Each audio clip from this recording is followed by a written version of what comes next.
Welcome, Royal Watchers, to Royal Chronicles, the channel where no royal secret stays buried for long.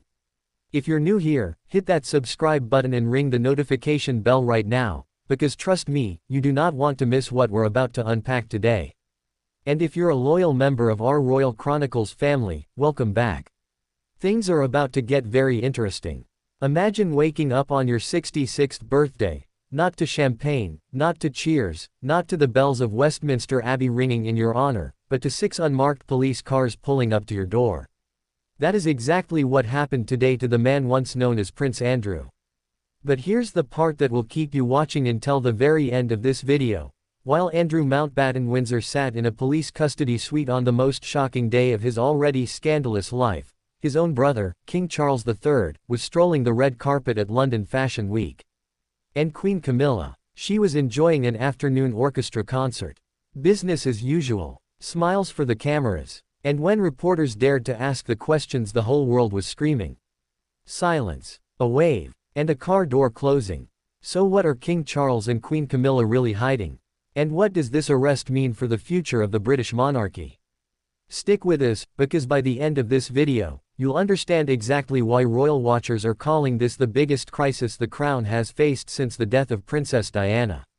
Let's set the scene. This morning, Thursday the 19th of February, 2026, a date that will go down in royal history, Thames Valley Police descended on Wood Farm, a residence on the sprawling Sandringham estate in Norfolk.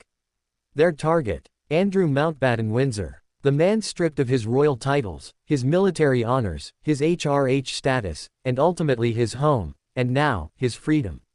He was arrested on suspicion of misconduct in public office.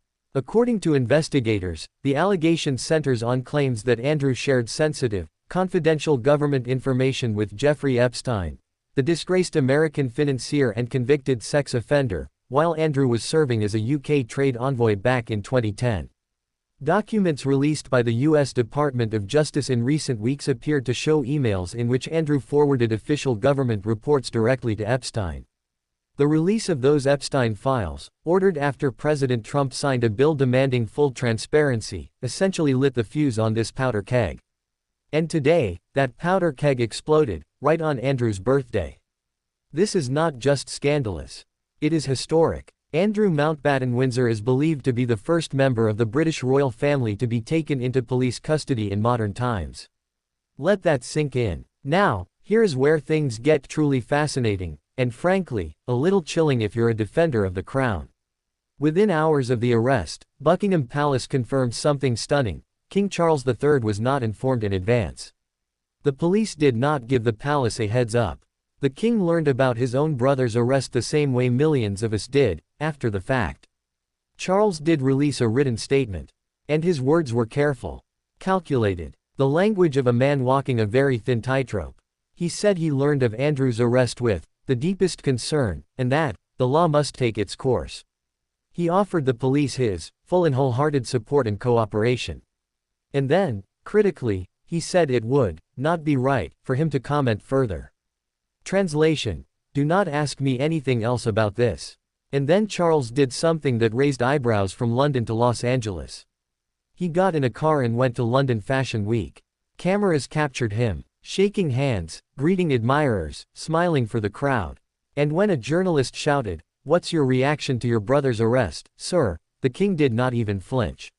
He did not acknowledge the question. He just kept walking. Queen Camilla was no different. Just hours after Andrew's arrest, she attended a lunchtime orchestral concert at Sinfonia Smith Square Hall in Westminster, where she has been a patron since 2003. She met musicians, she watched the performance, she smiled and waved.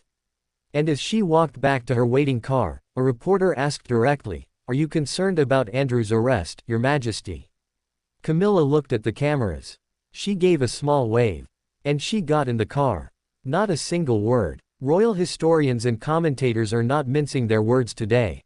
One royal historian speaking to CNN called this the biggest challenge the royal family has faced since the death of Diana.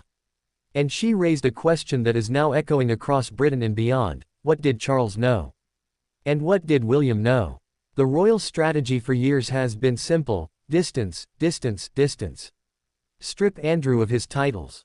Evict him from Royal Lodge. Rename him. Reframe him as a bad egg who had nothing to do with the institution. But when police are searching the Sandringham estate, the king's own private home, that distance becomes a lot harder to maintain. And let's not forget, Virginia Giuffre, one of the most prominent accusers, one of the women who alleged she was trafficked to Andrew by Epstein, took her own life in April 2025 at the age of 41. She never saw this day. But her family did. And today, they released a statement that said, "At last, today our broken hearts have been lifted with the news that no one is above the law, not even royalty. He was never a prince. For survivors everywhere, Virginia did this for you." That statement alone tells you everything you need to know about the weight of this moment. Make no mistake, today is not just about one disgraced man sitting in a custody suite on his birthday. Today is a referendum on the British monarchy itself. It is a question of accountability, of transparency, of whether the institution that has stood for over 1,000 years can survive the age of leaked files, global scrutiny, and a public that is no longer willing to be silenced by a wave and a closed car door. Deputy Prime Minister David Lammy summed it up simply: nobody in this country is above the law. Full stop. And yet, here we are, watching a king attend a fashion show and a queen attend a concert, while the world asks questions they refuse to answer. So, royal watchers, what do you think? Is King Charles handling this the right way by letting the law take its course and staying silent? Or does the crown owe the public a more direct reckoning? Drop your thoughts in the comments below. We read every single one. If this video gave you something to think about, please give it a thumbs up. It helps more people find our channel and stay informed about the stories that matter. And if you haven't already, subscribe to Royal Chronicles right now, because this story is far from over. As Andrew remains in custody and police search royal properties across England, we will be bringing you every update as it happens. Until next time, stay curious, stay informed, and remember, in the world of royals, the crown may shine bright, but the shadows beneath it run very deep. I'll see you in the next one.